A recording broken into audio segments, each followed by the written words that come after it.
कोई घट मेहनत नहीं की अपने समय में उन्होंने। जदों इस राह के उत्ते वो दौड़ रहे सन, चल रहे सन, बहुत मेहनत है। हर वेले हर घड़ी इस झंझट में उलझे रहना, काम में पए रहना और हर वो कर्म करना जिहदी दस कोई धार्मिक ग्रंथ पा रहे ने। पर ख्याल करना, जिस वेले धन गुरु अंगद साहब महाराज के चरणों में बैठ के सतगुरु जी के गुरमत की दात प्राप्त हुई, गुरमत के राह के उत्ते जिस वेले उन्होंने हौली हौली हौली हौली तुरना आरंभ किया ना, ये तजर्बा 62 साल की उम्र तो बाद होया और ये तजर्बा उन्हों का सफल रहा। और फिर उन्हों की आत्मा विचों ये हूक निकली, आनंद पाया, मेरी माए सतगुरु मैं पाया। मैं कई बार सोचदा भी गुरु अमरदास महाराज तुहानू आनंद मिल गया, पर तुसा इन्नी मेहनत की भी ये बोल उचारे भी ते उचार के इन्हों संपादन भी किया, कादे वास्ते? शायद इस करके कि साडे वर्गे मिर्ग तृष्णा दे ग्रसे हुए लोगों भी कोई सूह मिल जाए, कोई दस पै जाए। क्योंकि तुसा तो अपने वालों भला ही किया है ना, भी पता नहीं मेरे वर्गे किन्ने होर होणगे जेड़े इसे मिर्ग तृष्णा हिरन वाली प्यास के शिकार ने ते दौड़ दे विच ने, भज दे विच ने, पर शांति तृप्ति आनंद सहज आत्मक डोलता ये शब्द उन्हां दी जबान ते जरूर ने, पर इन्हां दा भेत उन्हां नहीं पता भी ये चीज़ की है। ध्यान दिओ, आनंद सुख शांति सहज आत्मक डोलता ये शब्द ये भाषा साडे कोल सारियां कोल ही है, पर इहदा भेत की है, इहदा अर्थ की है, इहदा स्वाद की है, आपां नहीं जानते।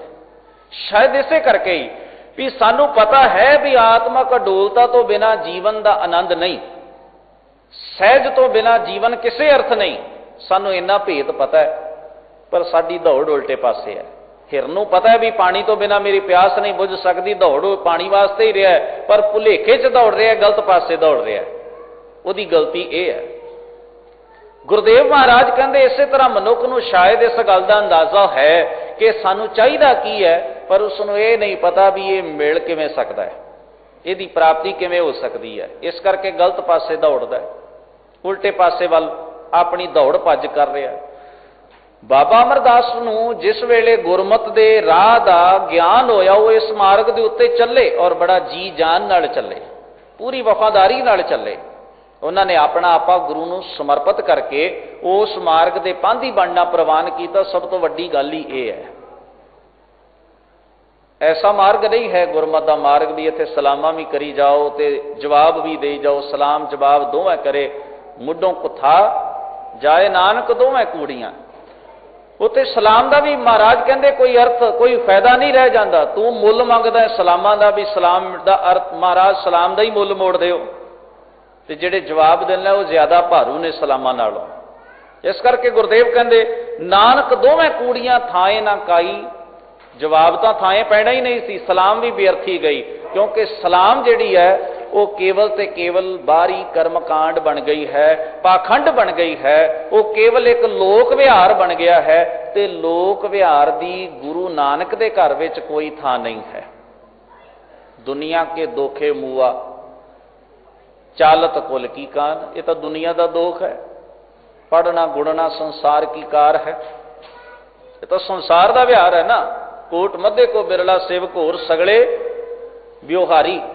हुण गुरु अमरदास महाराज जी कहते इवें प्यास नहीं जा सकती, प्यास ना जाए होर ते किते जिचर हारदा सपल्ले ना पाए।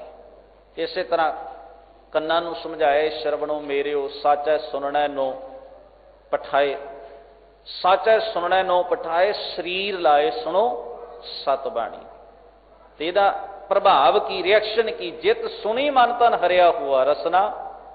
हुण इसे तरह महाराज ने साडे सारे ज्ञान इंद्रियां नूं इह उपदेश दिता है, ते किते समुचे रूप विच साडे इस ढांचे नूं संबोधन होए ने महाराज। आख्या ए शरीरा मेरिया इस जग में आए कै।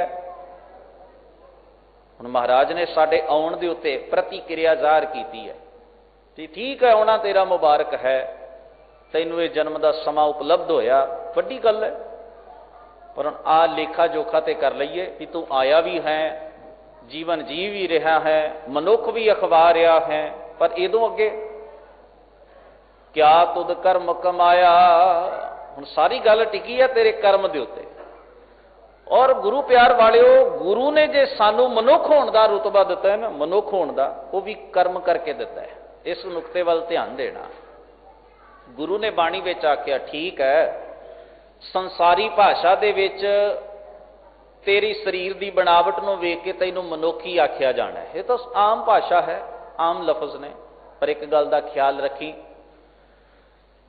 धर्म की डिक्शनरी दे विच मनुख का अर्थ वही है जिहड़ा मनुखां वाले कर्म करता है।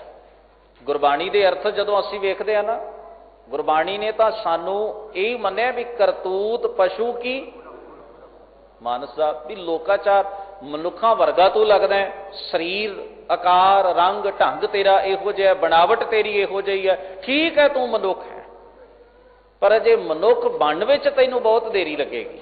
वो तदों जदों तू कर्म मनुखां वाले अपने जीवन विच लै आएगा। उत्थे महाराज ने आख्या भी जात किस्म तेरी मनुखां वाली है, पर तेरे कर्म पशुआं वाले हैं। करतूत पशु की मानस जात लोक पचारा करे दिन रात। हुण गुरदेव ने सही अर्थां विच मनुख उसनूं प्रवान कीता जिस दे कर्म भी मनुखां वाले ने, जिहदे अंदरों पशु बिरती मर गई है, जिहदे अंदरों पशु सुभाਅ खत्म हो गया है, जिहदे अंदर गुण आ गए ने, रब जी दे गुण, परमात्मा दे गुण, गुरमत दी सोझी, गुरमत दे मार्ग दा जो पांधी बन गया, हजूर ने उसनूं सही अर्थां विच मनुख आख्या। और मैं बेनती करा असीं सारे ही ये गल कहांगे अपने ढंग नाल, क्योंकि साडी अवस्था होर है। बाबा कबीर जी जिस रंग विच जाके गल कहिंदे ने, कबीर मानस जन्म दुलंभ है,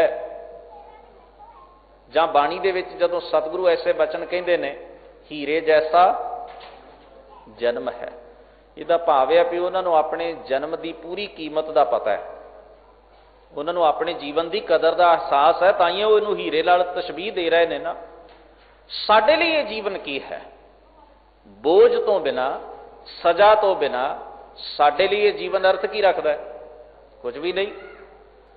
हुण हीरे जैसा जन्म है, मानस जन्म दुलंभ है, ये उन्हां महापुरखों के बोल ने जिन्हां अगे असीं रोज नमस्कारां करते हैं, सिजदा करते हैं। गुरु ग्रंथ साहिब महाराज जी की बाणी रचन वाले महापुरखों ने, गुरु साहिबाना ने, भगत साहिबाना ने अपने बोलों के विच इस गल नूं प्रवान किया, तसदीक किया कि मनुखा जीवन बड़ा कीमती है, क्योंकि उन्होंने मनुख होकर जीवन जीवे, तां ही कहा है ना हीरे जैसा जन्म है। उन्हें तां ही कहना क्योंकि उन्होंने जीवन की डूंघाई का भी पता है, जीवन की गहराई का भी ज्ञान है, जीवन की सच्चाई का भी पता है, तो जीवन का आनंद भी उन्होंने कोल ही है।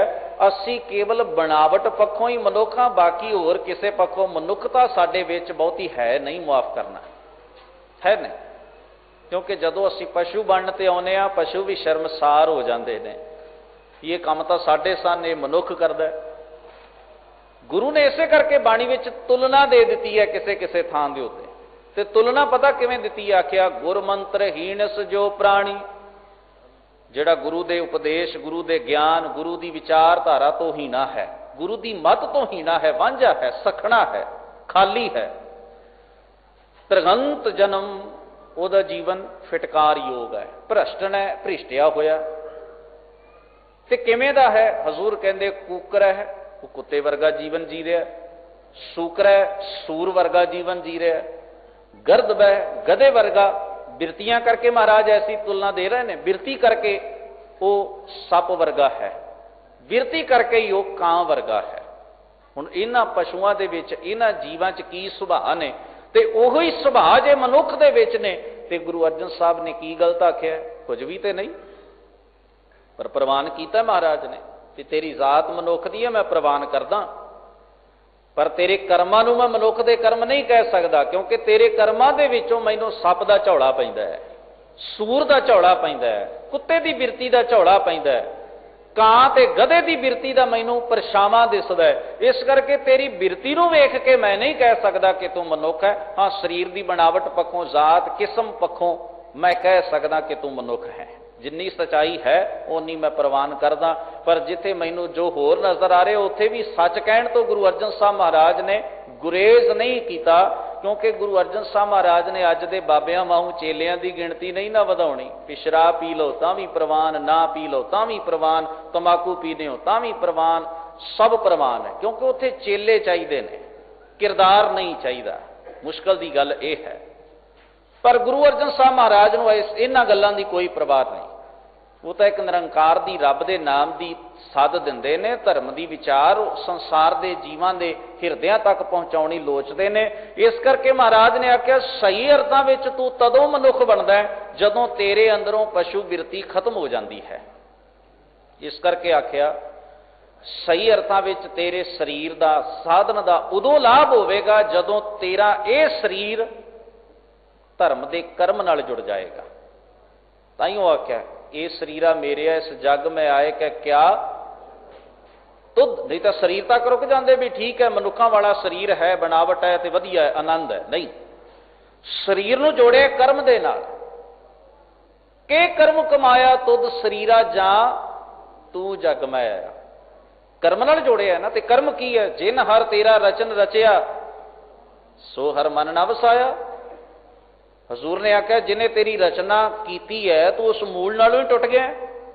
ये सब तो दुष्कर्म किया तू अपने जीवन का। बस जदों तू अपने मूल नालों टुट गया, एक नालों टुट गया, हजूर कहते बस फिर तेरा शरीर ही शरीर है। इस विचला बाकी अंश जिहड़ा है, इस विचला सुभाव जिहड़ा है वो फिर मनुखों वाला नहीं रहेगा। इस करके शरीर सही अर्थां विच उदों ही ये साधन सफल है जदों ये साधन अपने कर्म नाल जुड़िया है। ते वो कर्म है जिन्हें रचना की उस नाल जुड़े रहना, उसदा शुक्रगुजार रहना, ते उवें ही इस नूं चलाउणा।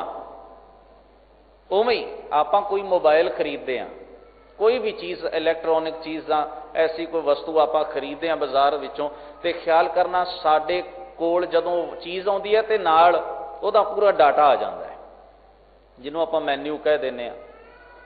निक्की जी कोई पॉम्फलेट, कोई निक्का जिहा कागज़ जां निक्की जी कापी नाल सानूं मिल जाती, जां होर नहीं तो CD मिल जाती है अजकल। काहदे वास्ते? उहदे विच दस्सिआ भी ये जिहड़ा मोबाइल है ये किवें वरतों विच आउंदा है, ये जिहड़ी तुसीं कार खरीद रहे हो किवें वरतों च आउंदी, नाल उन्हां पूरा लिखती डाटा दे दिता है सानूं भी इहनूं इवें इवें यूज़ करना है, इवें इवें इहनूं वरतना है। अगर तुसीं अपनी मनमर्जी करोगे, धक्का करोगे तो खराब हो सकती है, इहदे च विगाड़ पै सकदा है। ध्यान देना। मैं समझदा गुरु की बाणी जिहड़ी है ना वो इस जीवन नूं वरतन दा मैन्यू है, डाटा है, इहनूं वरतना किवें है। गुरु ग्रंथ साहब महाराज सिरजनहार ने तो जीवन पैदा कर दिता है, पर सिरजनहार ने गुरु दे राही सानू मैन्यू भी दे दिता है भी इस शरीर की वरतों स्वरतों किवें हो सकती है, इनू चलाउणा किवें है, तू अखां नाल किवें देखना है, कन्नां नाल किवें सुनना है, किहो जिहा सुभाव होवे, किहो जिहियां आदतां होण, किहो जिहे गुण होण ते सही चल सकदा है। ते गुरबाणी दे विच इन्हां सारियां गल्लां नूं बड़े सत्कार नाल थां दित्ती गई, क्योंकि सतगुरु जी की पावन बाणी का सारा केंद्र बिंदु, सारा सेंटर आइडिया मनुख का जीवन है, शरीर है। ये किवें चलना चाहिए, इनू किवें वरतों विच लिआंदा जाए। धन हन वो जिहड़े इसकी ऐसी सुचज्जी वरतों करते हैं, अपनी जिंदगी दे विच चंगे गुणां नूं हंडा के जी के संसार दे अंदर गुणां की ऐसी खुशबू पैदा कर जाते हैं। पर ख्याल करना उन्हां दे शरीर रूपी साधन इस दुनिया विच सलाए जाते हैं भी धन हन वो, उन्हां दा आउणा धन, उन्हां दा जाना भी धन। क्यों? क्योंकि उन्हां शरीर दे नाल ऐसे गुण अपनाए ने, ऐसे गुण ग्रहण किए ने, ऐसे कर्म किए ने जिस करके उन्होंने सत्कारिया जाता है। तो कई तो ऐसे महान लोग भी होंगे ने जिन्हां दे शरीर का जदों ठीकरा भजदा है ना, नाश हुंदा है, तो वह भी एक ऐसे विलखण ढंग नाल हुंदा है कि उन्हां दे वो शरीर के ठीकरे के भजन के जिहड़े यादगारी पल हुंदे ने ना, वो दुनिया के इतिहास में सुनहरे अखरां नाल लिखे जाते। मरदी तो सारी दुनिया ही है, ते अपनी अपनी वारी ते हर एक ने किसी ना किसी कारण ते बहाने वस अखीर इस शरीर का ठीकरा नाश होना ही होना है। पर अपनी याद नूं, अपने चेते नूं भाई शुबेग सिंह ते शाहबाज सिंह की शहीदी वाल ले चलो। चरखड़ी ते चढ़ के किन्ने कु लोग शहीद हुंदे ने, मरदे ने। ध्यान देना, मरदी तो सारी दुनिया है, पर ऐसा विलखण तरीका किन्नियां नूं नसीब होया, किन्नियां नूं प्राप्त हुंदा है। ਤੇ ਫਿਰ ਭਾਈ ਸ਼ੁਬੇਗ ਸਿੰਘ ਤੇ ਸ਼ਾਬਾਸ਼ ਸਿੰਘ ਦੇ ਜਿੱਥੇ ਗੁਰਮੁਖੀ ਜੀਵਨ ਨੂੰ ਵੇਖ ਕੇ ਆਪਾਂ ਆਸ਼ਾ ਸ਼ਿਕਾਰ ਉੱਠਦੇ ਹਾਂ ਕਿ ਉਹਨਾਂ ਦੀ ਵਿਲੱਖਣ ਸ਼ਹਾਦਤ ਨੂੰ, ਉਹਨਾਂ ਦੇ ਸਰੀਰ ਦੇ ਠੀਕਰੇ ਭੰਨਣ ਦੇ ਇਸ ਯਾਦਗਾਰੀ ਤੇ ਵਿਲੱਖਣ ਸਮੇਂ ਨੂੰ ਵੇਖ ਕੇ ਸਾਡੀ ਆਤਮਾ ਉਹਨਾਂ ਦੀ ਸ਼ੁਕਰਗੁਜ਼ਾਰ ਨਹੀਂ ਹੋ ਜਾਂਦੀ? ਬਈ ਵਾਹ, ਚਰਖੜੀ ਤੇ ਚੜ ਜਾਣਾ, ਆਪ ਆਪਣੀ ਮੌਤ ਨੂੰ ਚੁਣਨਾ ਤੇ ਮਨਜ਼ੂਰ ਕਰਨਾ ਕਿ ਇਹੀ ਠੀਕ ਹੈ। ਪਰ ਕਾਹਦੇ ਲਈ ਇਹ ਸੋਚਣਾ ਜ਼ਰੂਰੀ ਹੈ, ਕਾਹਦੇ ਵਾਸਤੇ, ਕਿਸ ਹਿੱਤ ਵਾਸਤੇ ਉਹਨਾਂ ਨੇ ਚਰਖੜੀਆਂ ਉੱਤੇ ਚੜ੍ਹਨਾ ਪ੍ਰਵਾਨ? ਸੰਸਾਰ ਦੇ ਵਿੱਚ ਸਵਾਰਥ ਲਈ, ਲਾਲਚ ਲਈ, ਖੁਦਗਰਜੀ ਲਈ ਬੜੇ ਲੋਕ ਮਰਦੇ ਹੋਏ ਵੇਖੇ ਜਾ ਸਕਦੇ ਨੇ, ਕਤਲ ਹੁੰਦੇ ਵੇਖੇ ਜਾ ਸਕਦੇ ਨੇ, ਪਰ ਉਹ ਜੋ ਚਰਖੜੀ ਤੇ ਚੜ੍ਹ ਗਏ, ਜੋ ਬੰਦ-ਬੰਦ ਕਟਵਾ ਗਏ, ਜੋ ਖੋਪਰੀਆਂ ਲੁਹਾ ਗਏ, ਉਹਨਾਂ ਦਾ ਕੀ ਮਨੋਰਥ ਸੀ ਇਹ ਜਾਣਨਾ ਬਹੁਤ ਜ਼ਰੂਰੀ ਹੈ। ਤਾਂ ਹੀ ਸਾਡੇ ਬਜ਼ੁਰਗਾਂ ਨੇ ਜਦੋਂ ਅਰਦਾਸ ਨੂੰ ਲਫ਼ਜ਼ਾਂ ਦੀ ਬਣਾਵਟ ਨਾਲ ਇੱਕ ਸੁਰ ਕੀਤਾ ਤੇ ਬੜੀ ਸਿਆਣਪ ਵਰਤੀ, ਬੜੀ ਸਿਆਣੇ ਢੰਗ ਨਾਲ ਉਹਨਾਂ ਸ਼ਬਦਾਂ ਦੀ ਚੋਣ ਕੀਤੀ ਤੇ ਲਿਖਿਆ, ਜਿਨ੍ਹਾਂ ਸਿੰਘਾਂ ਸਿੰਘਣੀਆਂ ਨੇ ਧਰਮ ਹੇਤ। ਗੱਲ ਇਹ ਤੋਂ ਹੀ ਸ਼ੁਰੂ ਕੀਤੀ ਹੈ ਕਿ ਕੁਰਬਾਨੀਆਂ ਦਾ ਡਾਟਾ ਤਾਂ ਅਸੀਂ ਬਾਅਦ ਵਿੱਚ ਦੇ ਦਿਆਂਗੇ, ਇਹਨਾਂ ਨੂੰ ਚੇਤੇ ਕਰਨ ਵਾਲਿਆ ਤੇਰੇ ਚਿੰਤਨ ਵਿੱਚ, ਤੇਰੀ ਸੁਰਤ ਵਿੱਚ ਇਹ ਗੱਲ ਜ਼ਰੂਰ ਹੋਣੀ ਚਾਹੀਦੀ ਹੈ ਵੀ ਕੋਈ ਚਰਖੜੀ ਤੇ ਚੜ ਰਿਹਾ ਹੈ, ਕੋਈ ਬੰਦ-ਬੰਦ ਕਟਵਾ ਰਿਹਾ ਹੈ, ਕੋਈ ਖੋਪਰੀਆਂ ਉਤਰਵਾ ਰਿਹਾ ਹੈ। ਇਹ ਸਾਰੇ ਕਾਹਦੇ ਵਾਸਤੇ, ਕਿਸ ਮਨੋਰਥ ਵਾਸਤੇ ਸਾਰਾ ਕੁਝ ਕਰ ਰਹੇ ਨੇ? ਧਰਮ ਹੇਤ। ਸੀਸ ਦਿੱਤੇ, ਬੰਦ-ਬੰਦ ਕਟਾਏ, ਖੋਪਰੀਆਂ ਲੁਹਾਈਆਂ, ਚਰਖੜੀਆਂ ਤੇ ਚੜੇ ਆਰਿਆਂ ਨਾਲ ਚਰਾਏ ਗਏ, ਗੁਰਦੁਆਰਿਆਂ ਦੀ ਸੇਵਾ ਲਈ ਕੁਰਬਾਨੀਆਂ ਕੀਤੀਆਂ। ਪਰ ਅੱਗੇ ਲਫ਼ਜ਼ ਫੇਰ ਪੜ੍ਹਨਾ, ਧਰਮ ਨਹੀਂ ਹਾਰਿਆ, ਸਿੱਖੀ ਕੇਸਾਂ ਸਵਾਸਾਂ ਨਾਲ ਨਿਭਾਈ। ਤਿੰਨਾਂ ਦੀ ਕਮਾਈ ਦਾ ਧਿਆਨ ਧਰ ਕੇ ਬੋਲੋ ਜੀ। ਤਿੰਨ ਸ਼ਬਦ ਬੜੇ ਕੀਮਤੀ ਆਏ ਨੇ ਇਸ ਪਹਿਰੇ ਵਿੱਚ। ਧਰਮ ਹੇਤ ਸੀਸ ਦਿੱਤੇ ਨੇ, ਧਰਮ ਨਹੀਂ ਹਾਰਿਆ, ਤੇ ਸਿੱਖੀ ਦੇ ਸਿਦਕ ਨੂੰ ਉਹਨਾਂ ਨੇ ਕੇਸਾਂ ਤੇ ਸਵਾਸਾਂ ਨਾਲ ਨਿਭਾਇਆ ਹੈ। ਇਹ ਤਿੰਨ ਲਫ਼ਜ਼ ਯਾਦ ਰੱਖਣ ਤੋਂ ਬਿਨਾਂ ਅਸੀਂ ਉਹਨਾਂ ਸ਼ਹੀਦਾਂ ਦੀ ਕੁਰਬਾਨੀ ਤੇ ਸ਼ਹਾਦਤ ਦੇ ਅਸਲ ਅਰਥ ਨੂੰ ਸਮਝ ਨਹੀਂ ਸਕਦੇ।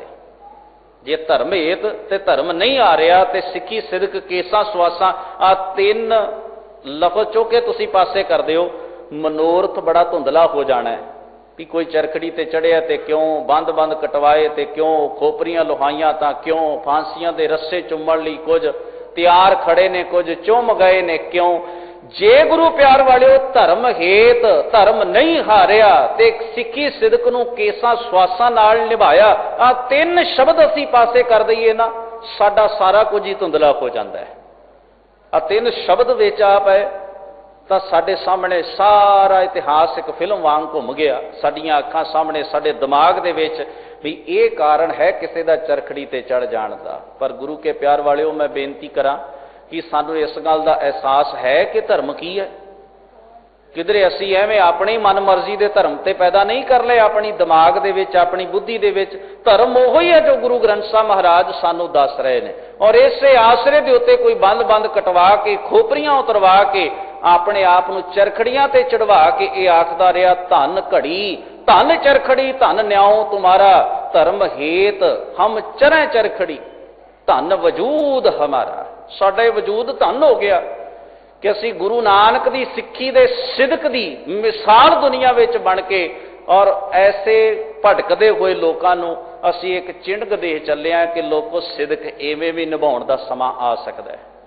ਸਿਦਕ ਦੀਆਂ ਗੱਲਾਂ, ਸਿਦਕ ਦੇ ਰਾਹ, ਸਿਦਕ ਦੀ ਵਿਚਾਰਧਾਰਾ ਤੇ ਕਿਵੇਂ ਨਿਭਾਇਆ ਜਾਏ, ਕੋਈ ਸਮਾਂ ਐਸਾ ਵੀ ਆ ਸਕਦਾ ਹੈ ਜਦੋਂ ਤੁਹਾਨੂੰ ਆਪਣਾ ਸਿਦਕ ਨਿਭਾਉਣ ਵਾਸਤੇ ਚਰਖੜੀ ਨਾਲ ਪਿਆਰ ਪਾਉਣਾ ਪੈ ਸਕਦਾ ਹੈ।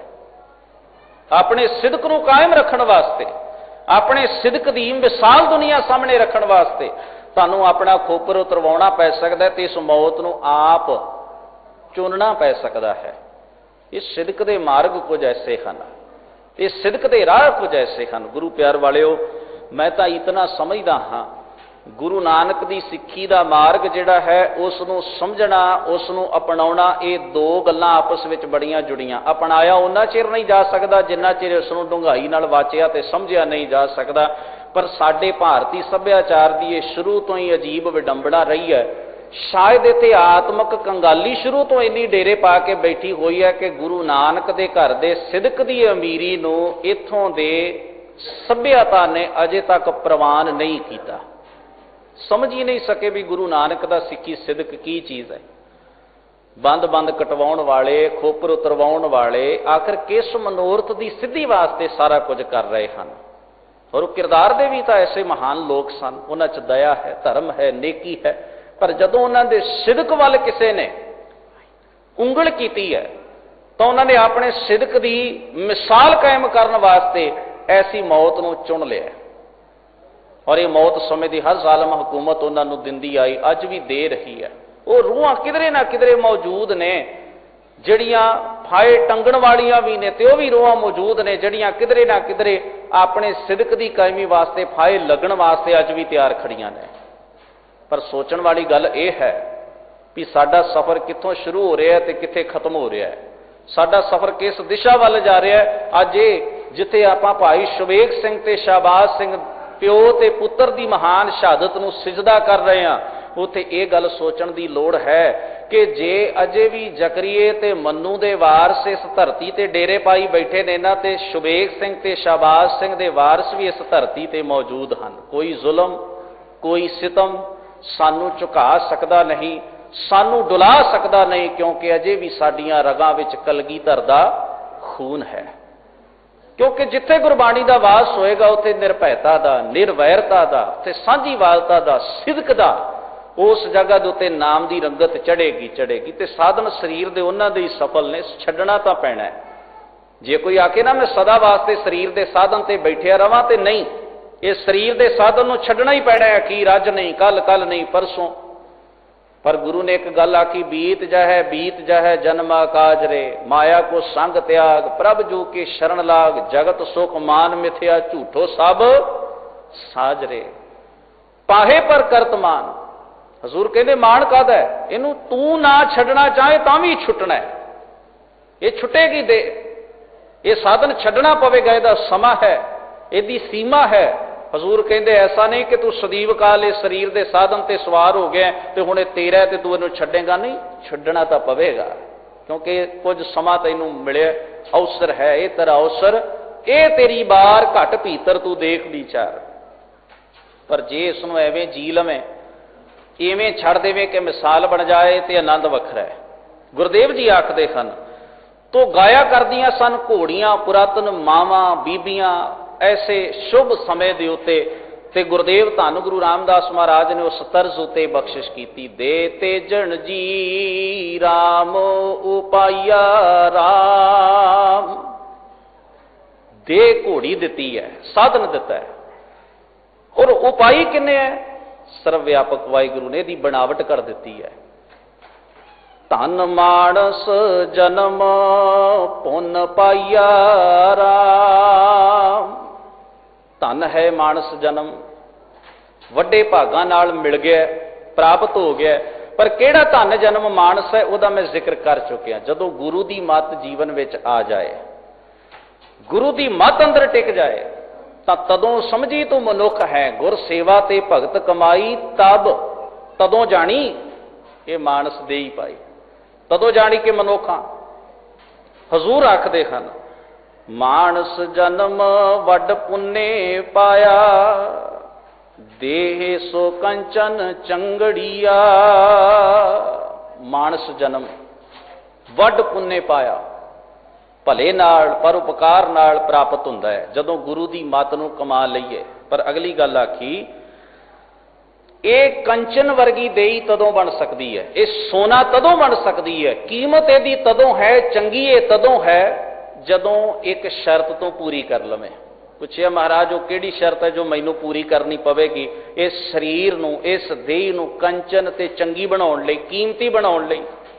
ते हजूर आखदे, गुरमुख रंग चलूला पावै, हर हर हर नव रंगड़िया। गुरु दी मत राई जदों नाम दा रंग इहदे उत्ते चढ़ जाए, तदों इहदी कीमत बनी, नहीं तो इहदी कोई कीमत नहीं, कोई अर्थ नहीं। हजूर आखदे, जदों हरि दे नाम दा नव रंग चढ़ जाए इहदे उत्ते रंगण आ जाए, सिदक दी, परोपकार दी, दया दी, सेवा दी, प्रभु दी याद दी, उदों इहदी कीमत बन गई। हुण पातशाह कहंदे ने, ये देह सो बांकी जित हर जापी। ये बांकी का अर्थ है सोहनी है। कदों? जदों मैं हरि प्रभु नूं जपदा याद करदा। हर हर नाम सुहाविया। जदों हरि प्रभु दे नाम नाल ये शरीर सोहना बन जाए तदों ये शरीर बांका है, सोहना है, वधिया है। जेड़े साधन गुरु साहिबाना ने अपने जीवन विच वरते, अज आपां उन्हां साधनां नूं भी किवें, कई वार तां उन्हां साधनां दा नाम लैके आपां याद करदे। रबाब दा नाम लईए ते गुरु नानक ते भाई मरदाना जी चेते आ जांदे ने। हुण रबाब की चीज़ है? ध्यान देना, एक साज ही है ना, साजां चों एक साज ही है ना रबाब। पर जदों रबाब दा चेता आउंदा है, सिख दी चेतना दे विच उसे वेले भाई मरदाना ते गुरु नानक दे नक्श उभर आउंदे ने। रबाब एक साज ही है, पर शायद रबाब कुछ ऐसे ढंग नाल वरती गई है भाई मरदाना ते गुरु नानक साहब महाराज वालों कि अज रबाब एक चिन्ह बन गई है। ते रबाब का नाम लैंदियां सानू गुरु नानक साहब ते भाई मरदाना जी वालों कीता रब दा कीर्तन ते सिफत सलाह उस वेले साडी सुरत विच आके टिक जाती है। कलगियां तो बड़े लोगों ने लाइया, राजिया ने लाइया, महाराजिया ने लाइया, पर दसम पातशाह नूं याद करदे कई बार सिख एक साधन का नाम लै लैंदा, कलगियां वाले दाते, कलगियां वाले पातशाह। मेरे हजूर दे दस्तारे ते जदों कलगी सुभाईमान हुंदी, सिख की सुरत विच गुरु गोबिंद सिंह साहब महाराज की बादशाही आभावास कर जाती, ते सिख नूं वो बादशाही चिन्ह गुरु गोबिंद सिंह साहब का भुलिया नहीं। अज सदियां बीत जाण तो बाद सिख जदों गुरु गोबिंद सिंह साहब महाराज नूं याद करदा ते कई बार कलगियां वाले कह के याद करदा है। एक घोड़े ते सवार होए हजूर, साधन तो बड़े वरते होणगे, मैं पहला बेनती कर रहा, पर गुरु गोबिंद सिंह साहब महाराज नूं अज भी नीले दे शाह सवार करके सिख अपनी चेतना विच लैके आउंदा है। क्यों? क्योंकि वो साधन जो गुरु ने वरतिया वो साडे लई बड़ा चंगा लग्या। सिख आनंदपुर साहब जांदा है ते गुरु गोबिंद सिंह साहब महाराज नूं बहुत महसूस करदा है। सिख जदों दस्तार सजाउंदा, केसा धारी साबत सूरत गुरु साहब जी महाराज के सामने आउंदा ते अपने आप नूं गुरु के खालसे के रूप विच महसूस करदा है। गुरु ने सानू अजिहा कुछ दिता कि असीं हर वेले गुरु नूं अनुभव करते रहिए। तो महाराज जी कहंदे बांका है ये शरीर सोहना है, वड भागी पाई नाम सखाई। वड्डे भागां नाल पाया नाम रूपी सखा, बंधप, रिश्तेदार, सहायता करन वाला। जन नानक राम उपाया।